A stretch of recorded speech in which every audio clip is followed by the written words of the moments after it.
Marcus Rashford really isn't helping himself. I'm going to tell you why. All of this needs to stop. He just needs to put up and shut up and get on with his football. Hannibal is in Seville, medical going on. Ineos stepped in on that deal. We'll go through details of why they have had to step in and make sure that they've put a buy-back option in on Hannibal's deal with Sevilla.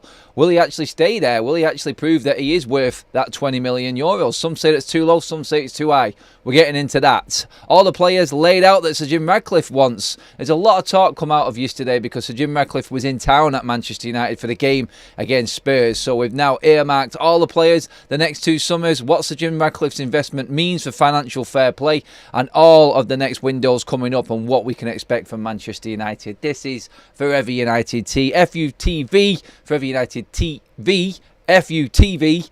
Adam here. Welcome along, people. Hope you're doing well. Hope you slept well after that amazing... I don't know what type of... I can't even describe the game yesterday. It was a mad one in the first half, and then the quality died in the second half. Let's just round it up at that, shall we? But straight out of the box today, I'm getting into Marcus Rashford. I mean, I didn't see this yesterday. It only came to light for me today when I look back on some of the posts, some of the social media interactions. I was just knackered yesterday after getting back. Thanks so much for all the likes and comments on all of the content that went up yesterday. Not many people agreeing with Angry Ginger's positivity on United's performance yesterday. A lot of people disagreeing with who was the best performer on the player ratings. That's what it's all about. Get their messages coming in. We like the criticism. We like to get the debate going. Unlike some people who don't think they should be criticised when they're playing crap football. Marcus Rashford, I'm looking at you straight down the camera, my man. Shut up and get on with your game. Stop complaining about everything. Stop liking posts on social media about Jadon Sancho and then expecting the fan base who pay fortunes every single season to watch this team not react to it. Shut up. You did all right in spells yesterday, mate, and I praise you yesterday. Then I come back and see him having a go at the fans because some people criticise him. Oh my God, you slapped ass idiot. Shut up, Marcus. You're not helping yourself one bit whatsoever. When I seen that this morning, I actually thought, you know what? He can go in the summer for me for that. I really just cannot.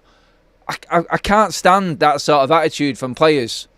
You can see where the split is in the fan base. You really can. You've got one in Marcus Rashford. The idiots that racially abuse him and just give him pure abuse for no reason at all related to his football on the pitch can go and do one and deserve to be locked up forever and a day.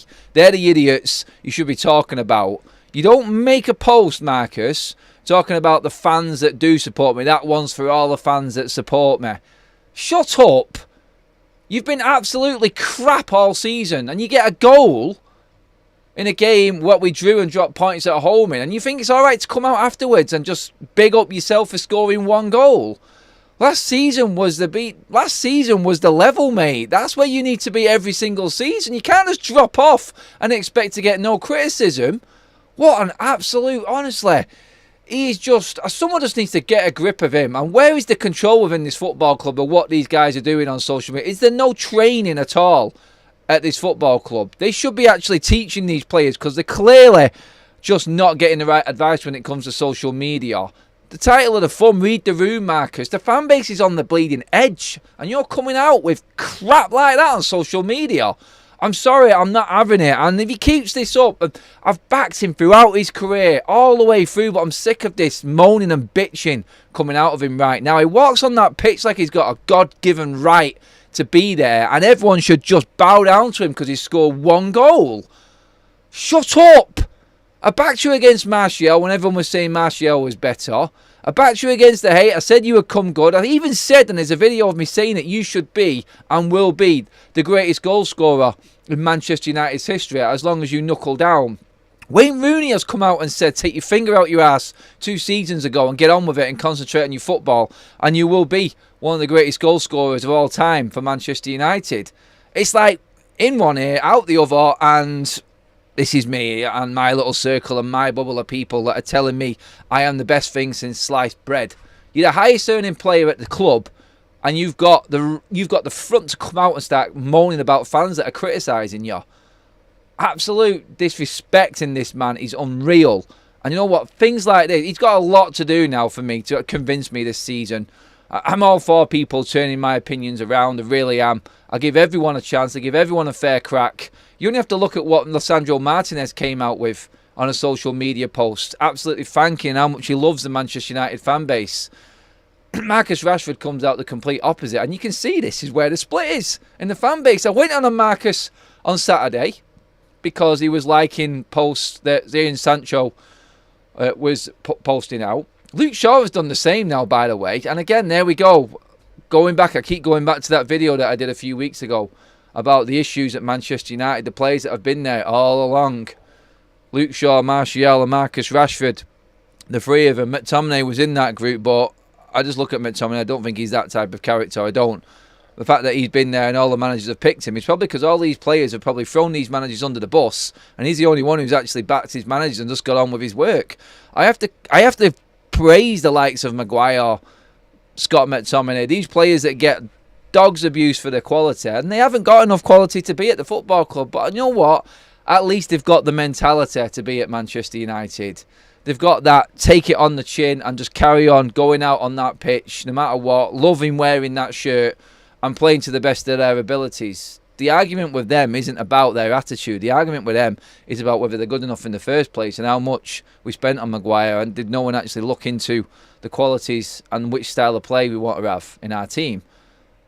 Cannot fault them lads for their commitment to the shirt and everything that they bring. I didn't even go in on McTominay yesterday. Yeah, he missed 2 good chances, but I said all along, and I'm going to back up what I said, McTominay is a player that needs to come off the bench and make an impact. He very nearly did yesterday, and it would have been credit to Ten Hag for getting his in-game management right, and that deserves praise. It does. He's learned from what's happened before. I thought the substitution could have been at a different time, but anyway, there's neither here nor there. I'm going off on a tandem again because I want to concentrate on the issue at hand, which is Marcus Rashford. I've put a poll up already, and I'm not deliberately going in here as like a witch hunt against Marcus Rashford. I'm not. I promise you I'm not. Well, things like this rile me, and you guys just shoot me down if you want in the chat. That's what it's there for. That's why we do these shows live, so I can see your reaction to what I think. Because for me, this just boils my piss. Honestly, it's so frustrating. We spend fortunes, and it's not just me because I spend money on going to games and stuff like that. It's everyone else, the subscriptions, the Skies, the TNTs, all of the other sport channels that you have to pay for. Some people actually pay for MUTV. What? And you get that back? Now, someone at the club can hold responsibility for this alongside Marcus Rashford, like I said. Where is the coach? Where is the teaching? Why are these players not being taught about what is going on outside within the fan base? The reactions of the fans. Why are they not being taught? Like, it should have been made clear, very, very clear, that if Jadon Sancho says anything on social media, you stay away from it.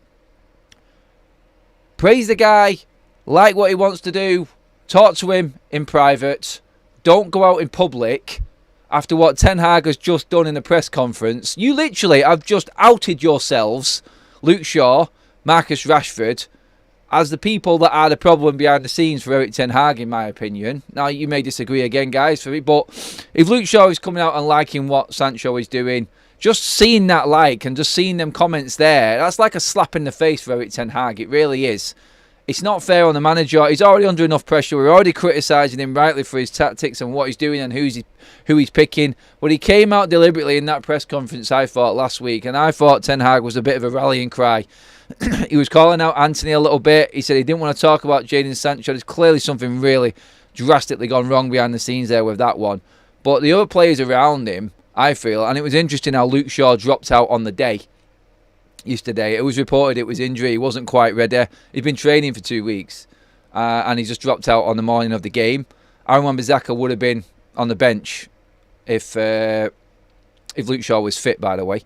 So for Luke Shaw to come out and do what he's done, Marcus Rashford to double down on that and come out again and criticise the fan base. You do not criticise the fans. I heard Roy Keane and Jamie Redknapp going on about it.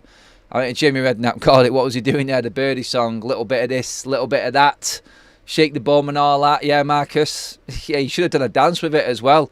No, instead he had that stone face going up to the crowd. Look at me. I've just scored a goal against Spurs. The game's not over yet, but Lord me, look at me. Shut up. Right in your eyeballs, honestly. God, winds me up. Rotten, that guy does. I mean, it's the entitlement that does me. It really does. It finishes me. I cannot stand it in a football. I really can't. Bruno Fernandes doesn't do this. He takes more stick than anyone in that football team. All he does is go out on the pitch, leads the team, may not play well, but he never stops. He never stops. Marcus Rashford in the second half, he'd already done his job and was absolutely useless. The trampoline touch came back again for him, didn't it? And that's why he got all the criticism from the fans outside later on. And he's got to a point where even a goal scoring, where he's contributed in the game, and in the first half he had some good moments, he's got himself to a point where he is now performing in games a little bit better, like yesterday, and the fan base is still not happy with him. That's because he's riled them up. He's riled them up. His attitude. How can you even come out and criticise fans after what you did against Newcastle at St James's Park, Marcus? Well, you clearly could not be arsed running. You don't want to put your body on the line. You're not learning. You're greedy. You want to take all of the headlines. You're headline hunting, looking to be the one. And that celebration, sum that all up. That celebration just was you, Marcus. It's all about you. Look at me. That's what it was. Forget about the team. He barely broke a smile when Rasmus Højlund scored. He seemed annoyed that Marcus Rashford had balls it up and Rasmus Højlund had took an opportunity and dug an actual chance out of an absolute mess because there's no coordination at all in that forward line. Honestly, Marcus Rashford needs to look around his team and just go, yeah, actually, I can be a leader in this team here. I can do bits here that are going to really help a lot of these players, a lot of these young players coming forward. Self-absorbed, selfish, petulant, absolute disgrace for me in what he's doing. To call out the fans, I'm not having it. To call out the fans, it's wrong in my opinion, and you'll learn if you follow me on this channel that things like this is where it just gets me. It really does. It riles me, and there's no room for it in this team for me. And right now, for what he's said, and what he's done, and the attitude, and what he's done this season, he can go. I'm done. He can go in the summer. He needs to come back and apologise to fans for doing stuff like that, Marcus Rashford. And you can say what you want. You can go in saying I'm going too heavy on this, whatever. It's my opinion, and it's an insult to me. It's an insult as a Manchester United fan that you got one of our longest standing players at this football club doing that. You know what this means to the fan base, Marcus. You know. You live in Manchester. You came up as a youth player. You know the expectations of Manchester United. And for you to call out the fans after the crap that we've been watching, no room for it. No room for it. And he really actually has gone so far down in my estimation now. He's gone down, in my opinion, Marcus Rashford, as a Manchester United player in that. That is not acceptable. What is acceptable is what Martinez did. And I know it's a different end of the scale. I'll balance it out. I'll say, look, yeah, Martinez hasn't had the bad times yet. He's come back from injury. And it's an obvious thank you for the fans. I get that. But it just shows like who is getting the grip of Marcus Rashford and telling him, don't. Just don't, Marcus. I don't care if it's his people and it's not him. It's still him. It still counts the same thing. That's 2 social media balls ups from Marcus Rashford in 2 days over the weekend with Manchester United sitting mid-table. Sort it out. Someone at the football club needs to get a grip of that lad. It really does. Super chatting from me. I'm going to get into the chat now, guys, and see what you think about my little mini rant. I've gone on for about 12 minutes there. Sorry, guys. I do like to bring the chat in, but I had to get it off my chest. It riles me. I was already wound up from the game yesterday a little bit, and then I see that, and I was like, are you absolutely shitting me? Honestly, are you coming at me with that right now, Marcus? Hi Adam, it comes down to plain, simple, idiotic behaviour. Marcus got no brains. My 17-year-old lad, 17-year-old lad, case smarter. Yeah, honestly, that is exactly what it is. Cheers for that super chat, Lee. I really appreciate that, mate. And you pretty much bang on there, Lee, with that. It does. It comes down to just being educated as a player. Social media now is being taught in schools. Manchester United need to be teaching these players, like, don't poke the bear. Just don't do that. Don't throw petrol on the fire. This is everything that Marcus Rashford has done with this. Let's get into the comment section. Please give the video a like, guys. Let's get up to the 100 mark. You know the score. 14 minutes. Jeez, where's the time gone? Oh, God, I've got loads to get through as well, guys. Sorry, I was just going on about that there. But the poll is up. I just put Marcus Rashford. 2 options for you. Too important to let go. Had enough of him and the excuses. 87% are going with had enough of him and the excuses now. So a lot. It looks like he's riled quite a few people. Let's get it. I'll just go right the way back up. Trouble with Rashford is he thinks he is better than he actually is, says Sparrow61. Sparrow, I do agree with that. He does think he is a world-class player, and he's not. Rashford is toxic. Get rid. He might start playing as a team, and we might start playing as a team, said Nigel. Yes, Gabe Moore. Sparrow, it's exactly what it is. He should have gone the same season Lingard went. Karim's back in with his Bruno hate. We're not talking about Bruno, but Karim always does it. I'll mention his comment because he always comes in. I'm fair as I am. Bruno spends more time pointing and talking to the ref, pulling faces rather than playing football. Complete and utter bollocks, Karim. Bruno spends more time running around the pitch, actually putting effort in. You can criticise his passes and things like that, but don't come at me and saying that Bruno wastes all his time doing that. That's a load of crap. Let me just see. Kadeem Thomas, I think good football team buys and sells. A player should be lucky to have 3 years at United. It's the club's fault paying players higher than the manager, not selling players when they get stale. Yeah, Rashford overpaid, overrated. Sell him and rebuild the team, says Sat. Let's see what else we got in here. Mr Miracle agrees with Sat what he just said and says it won't happen right now though. He will be at the club at least 1 more year. Brett Conway, the thing that worries me the most is that we still don't see a style of play. Why can't Erik ten Hag implement this? Is it the players, Adam? What are your thoughts, mate? I just think he is handcuffed and I think he's struggling. I really do. I think the step up to Manchester United, he is struggling to adapt now second season in. Second season syndrome is really keeping in. The players, I feel a big part of it aren't good enough, but a lot of the players he has brought in aren't good enough as well. So he is a big chunk of the blame, Erik ten Hag, in this. A massive chunk of the blame, to be honest. So I do believe that it's part and parcel is you have to be able to bring in the right players to implement that style of play. The prime example was our opponents yesterday, missing all the players that they were and still keep on playing exactly the same way. Manchester United can't do that, and it is like a complete mystery why.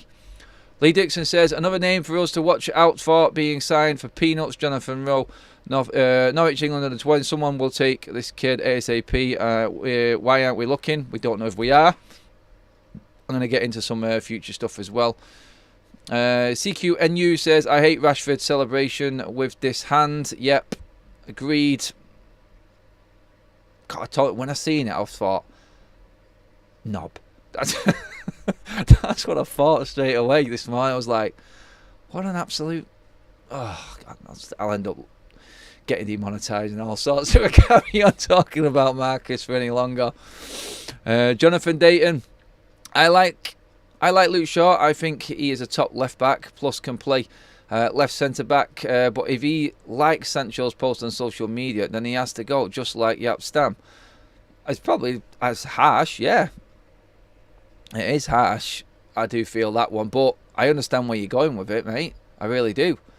It's causing problems behind the scene. You're not going to be able to get a cohesive team working on what we're talking about if there is so much unrest.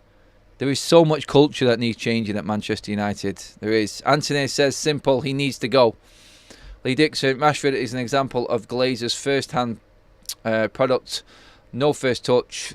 One trick, doesn't care, overpaid. Yeah. Freedom of speech, there's one. Jim Wilson actually saying that Marcus is alright for that. I ain't got a problem with freedom of speech. It's about what he says. And how we can't actually say anything back. If you're going to give it out, then you got to take it. That's my opinion on it. I really felt bad and embarrassed for all those fans in the crowd who paid to come to the game to watch him do that to them.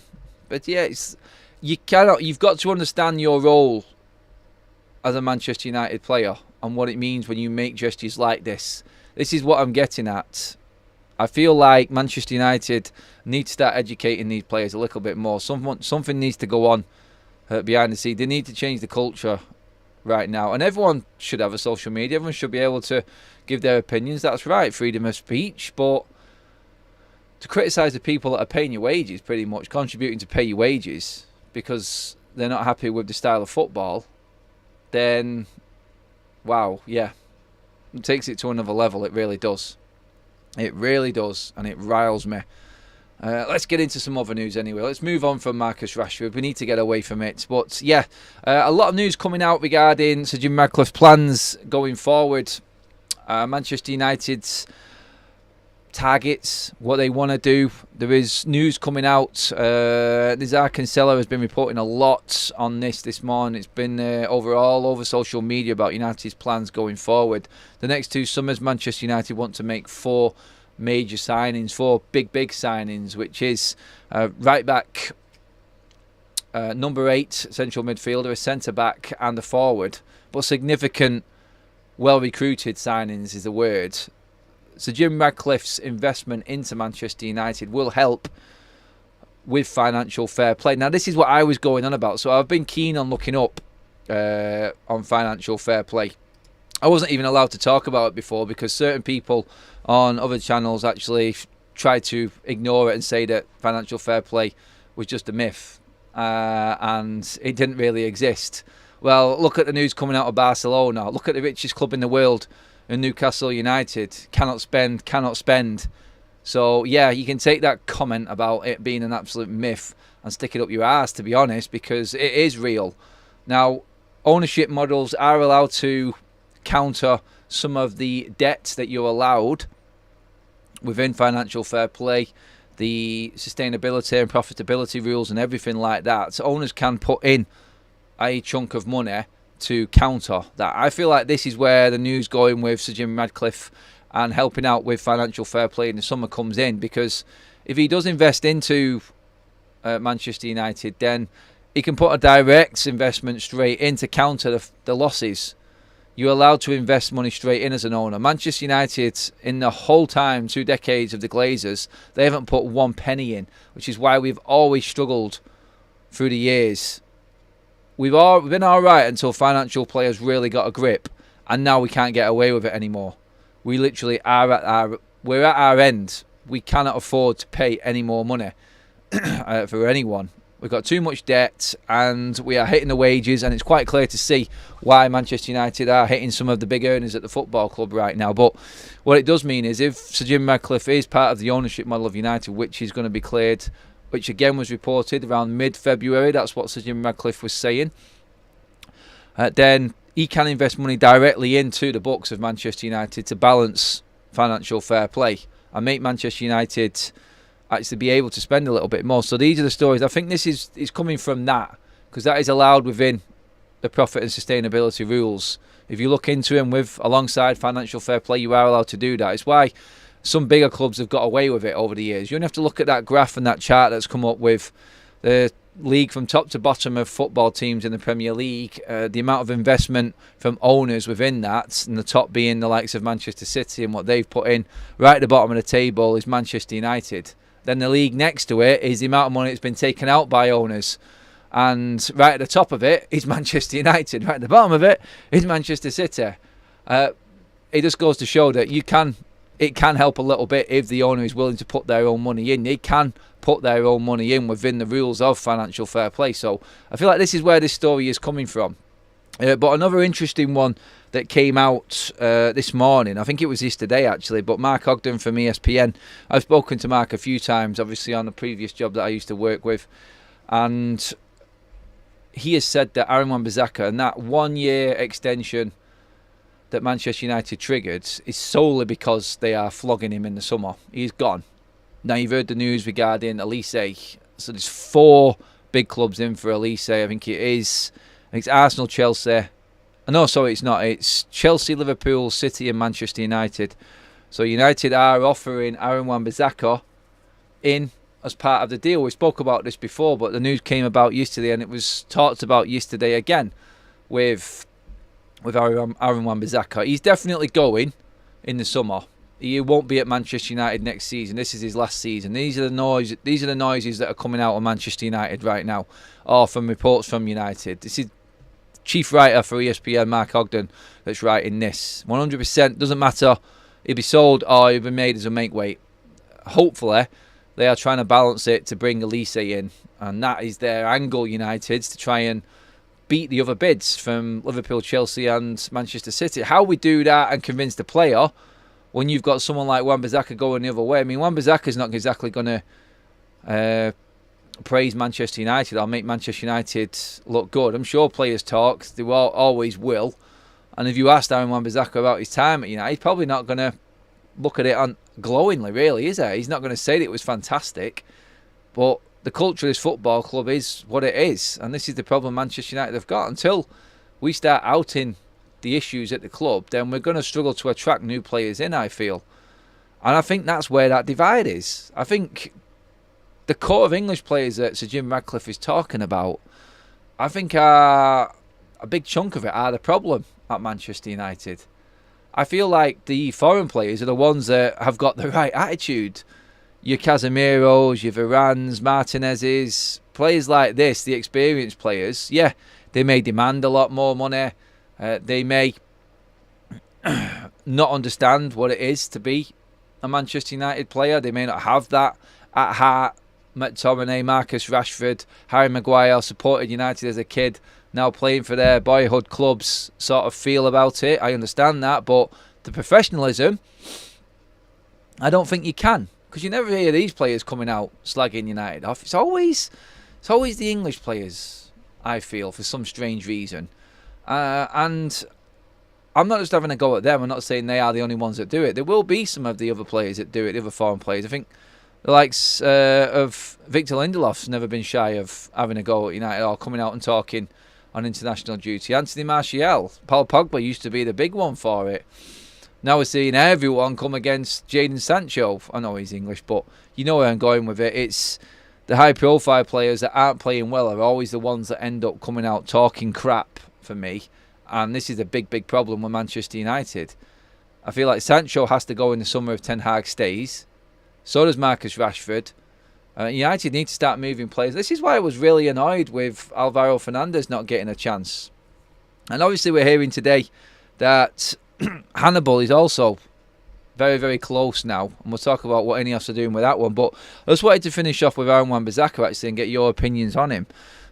Wan-Bissaka, are you happy to let him go in the chats? That's what I want to know. I'm going to close down the Rashford poll now. I think most people just want him out. Over 100 likes in the room. Thank you very much, everybody. Please do keep liking the video. Let's get them up as high as we can. Well over 400 in the room with us right now. Share the video as well, people. Let's get into the comments section again now on the next couple of subjects that we've been going on and on. Let me just see. Some random kid. So, money being spent, how spending more going to change anything? I don't know if you're saying that to me or if it's another conversation. I'm not talking about Manchester United spending loads of money. If you listen to what I said, I just said the signings are going to be significant ones that are properly recruited and are significant in areas of the pitch that United need improvement on, the right type of player. I didn't say anything about how much money they were going to be. I'm just saying what investments Jim Ratcliffe puts into Manchester United will help with financial fair play. I didn't mention once about how much we're going to be spending. I wouldn't ever put a price tag on what United can spend. The way that it is right now, I still feel the 30 to 40 million pound mark on players is where United need to be looking. Significant players doesn't necessarily mean a Galactico or a big name. It just needs to be the right type of character of player. I do like what Sir Alex Ferguson said. He knows absolutely everything about every single player that he brought into Manchester United. That's what I'm talking about. That's the significant signing. Not so much how much we pay for him. That counts for absolutely nothing these days. We know that. SRC says, any player that comes in now needs to have a football IQ, proper scouting as to what they are like. I want players that will play for the badge, the fans, and how I know all of our history. It's a fair point. I like that one. That's a good comment there. Alex Standen. Oh, there we go again with this BS. I have enough of it. How is Ange implementing his style after some months, and Erik ten Hag hasn't had a sniff of style after over 28 months? Have your own thought? Oh, sorry, you're not even having a go at me. It's another conversation between. Ten Hag's not been here for 28 months, though. He's only been here for 18. Was that a typo? Might be. I'll let you off with that one. Amazon Prime upcoming series Stealing a Living with Marcus with Russia coming soon. Stay tuned. Erik ten Hag be got it in the summer. Sancho will be back, says Leo. Let's see. Ten Hag out for F's sake, says Jonathan Evans. Christian says, couldn't agree more with your opinions on Rashford, Adam. Self-entitled and forgets who pays his wages. Us, the fans. Plus, this has gone on too long for us to know who is the problem. Yep, I mean, Christian, I feel I do. I think there's a lot of fans who felt the way I did, and what I was going on about at the top of this video. I do think that it's just got to a point now where we're just not accepting underperforming players feeling like they are Manchester United. They're not. No one in this team is worthy of wearing that Manchester United shirt. None of them have shown it this season. Not one player. And you can argue the point of like Johnny Evans coming in and giving his all, but Johnny Evans has had his time as a footballer. Manchester United and the players that we're talking about, they're significant players. Like the big guns, the ones you'd expect to actually be carrying us through this season. Not one of them deserves this United shirt. I'll include Bruno, I'll include Rashford, Casemiro. They're all part of Manchester United being 10th in the league, and so is Erik ten Hag. So as a group, my issue is they need to come together and work it out. But all we're seeing on social media is unrest and a clear divide within this football club. It's obvious to see from the outside. And then when we're on the pitch, it looks like that even more because there's no cohesion, there's no passages of play, there's really no style of football, and it does look like the players just don't care about what the manager is saying. When you come out for a second half in a game, you've just had the team talk, you've all got together, the job's done in the first half, you've won the first half, let's go out in the second half. The message is clear, it's fresh in your mind. 40 seconds in, it's 2-2 and the game's gone from Manchester United. That to me shows that these players do not give a toss about what Erik ten Hag's message was at half time. They've not listened and they've completely switched off. It's a disgrace. Our Premier League football team can switch off like that and concede a goal, an easy goal, like Bentancur scored in that first minute of the second half. That is unforgivable for a Manchester United team. It really is. We didn't really threaten the keeper past that in that second half. Tottenham looked like the team that were going to be the ones that took the points. They were the better football side. They were better organised. And like I said at the start, it just goes to show when a squad of players are fully invested in their manager, you get a team performance like Spurs there who were missing, 4 key players I can think off the top of my head. Son, Maddison, Basuma, Sarr. You've even got Dragusin on the bench there. They have some big players missing. And they played the same way. That for me is proof that it can be done. You really can get into a style of play. Everyone is invested in the message that is coming from Ange Postecoglou. The upper end of the stick is Erik ten Hag and Manchester United. And that clearly showed for us, unfortunately, as well.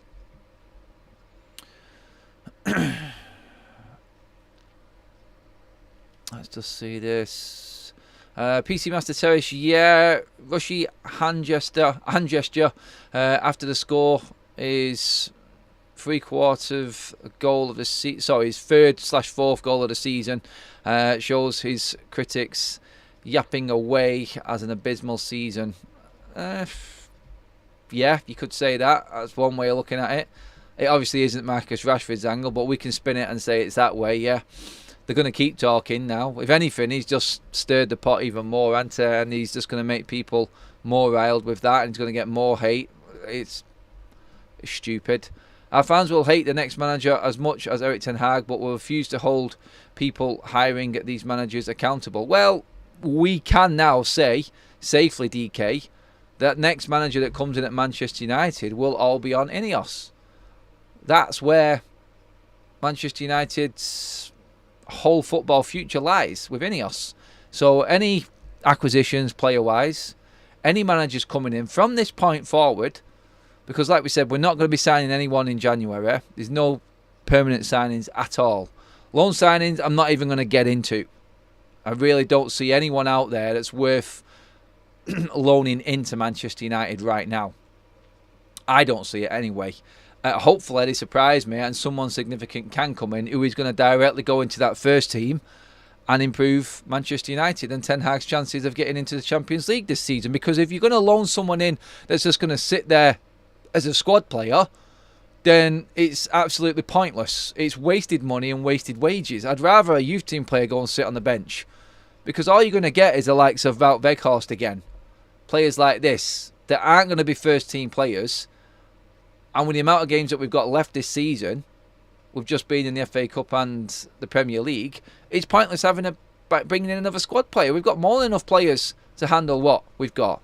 And in a way, I want Ten Hag to actually try and dig himself out of the hole he's made with the signings he's done in the summer. Prove that Mason Mount can come into this team. Is he willing to drop Bruno Fernandes when he wants to change things up and bring Mason Mount into his natural position? Can he do that? Has Ten Hag got it in him? I want to see him do it. I don't want to see any more so-called help from the hierarchy above him and bringing more players in. I don't want to see any more players come in personally. Unless, like I said, it is a very, very significant one and they are better quality than what we've got already. In like that first team last night. You add Casemiro to that team that finished last night. No, actually, without McTominay. So if it's Casemiro that comes on, you've got a midfield of Mainu, Bruno and Casemiro. The back line there, pretty much, we finished with Varane, Leacher, Wan-Bissaka and Dalot. You've got Shaw to possibly come into that. Rashford, Garnacho, Højlund up front. That's Manchester United near enough at full strength right now. On paper, full strength. Ten Hag needs to be able to get something out of that team.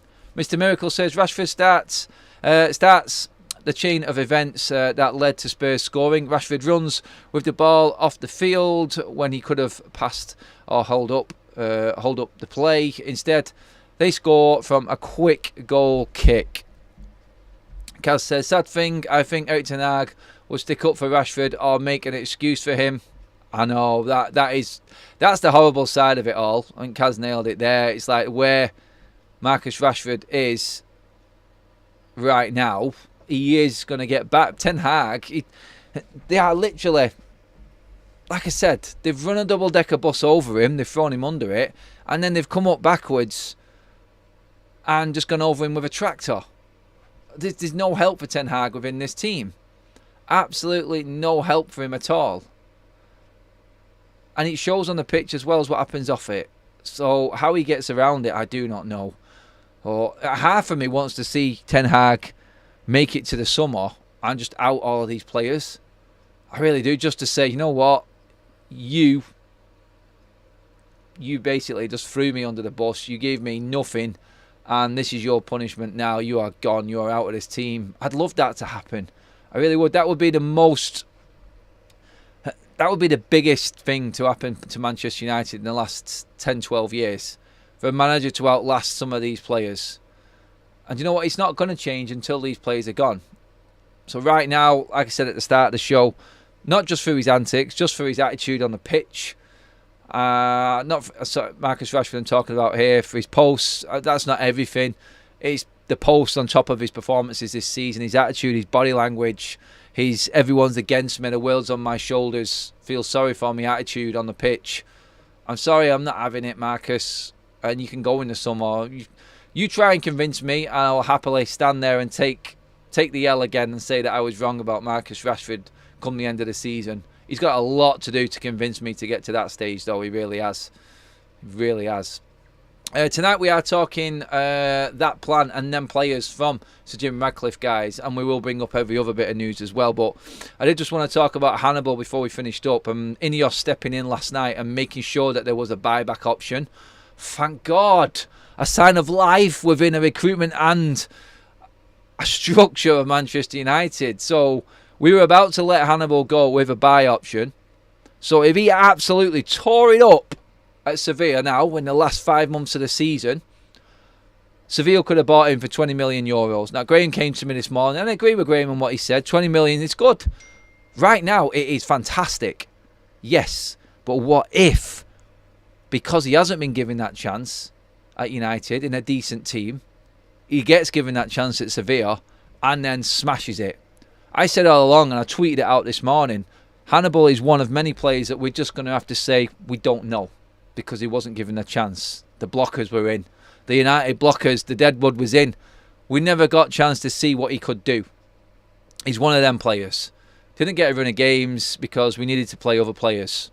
That's what Hannibal is, like a lot of other young players that are leaving Manchester United. So what's happened is 20 million right now, 18 million quid, 20 million euros, whichever way you want to do it.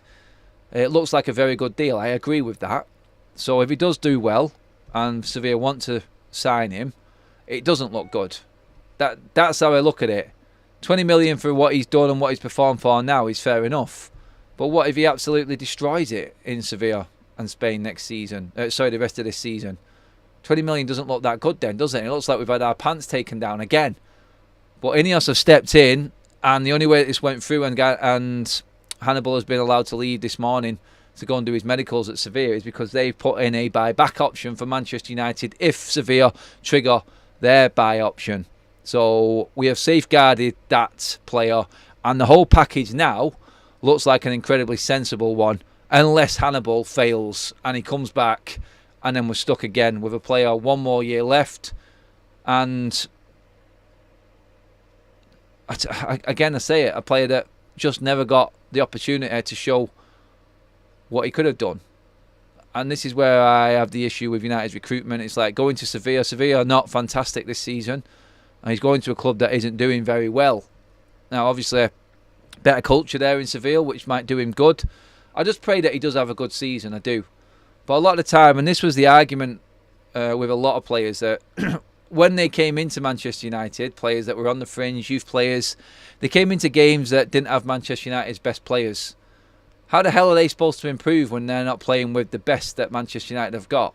Not given the opportunity in the first team. That's the problem that I had with Manchester United. You're not going to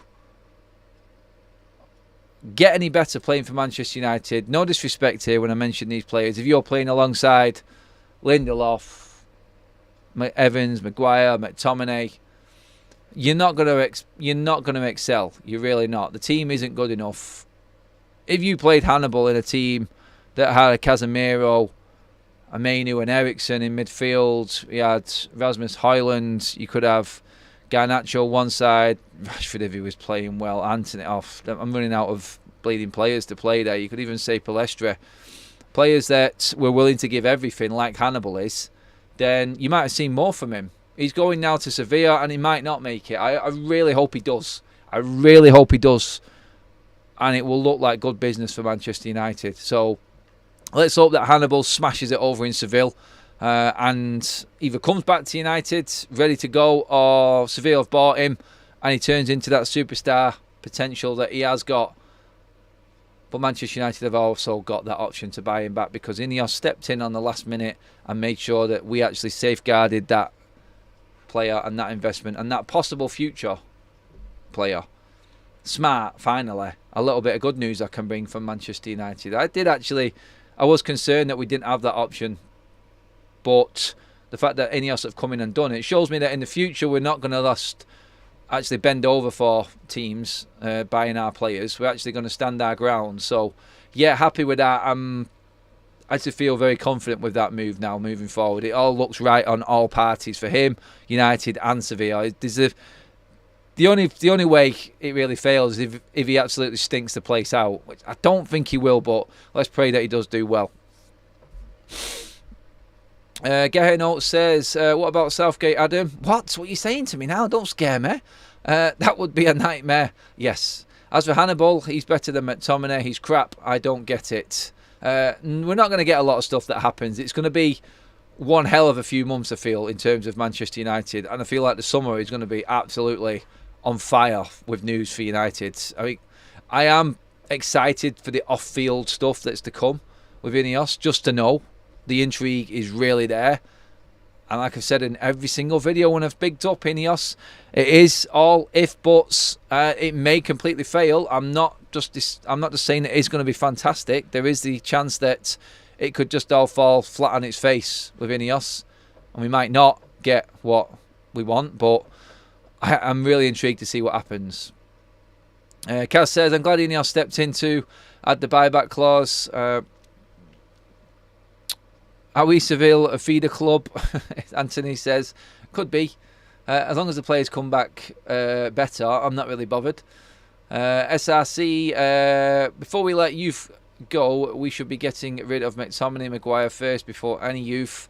I feel like stuff like that cannot just be let go, and probably is a little bit more, I would say, needs to be negotiated a little bit more. Like with Maguire, McTominay, players like that, negotiations aren't easy to get done very quickly. So yeah, and Fernandes as well.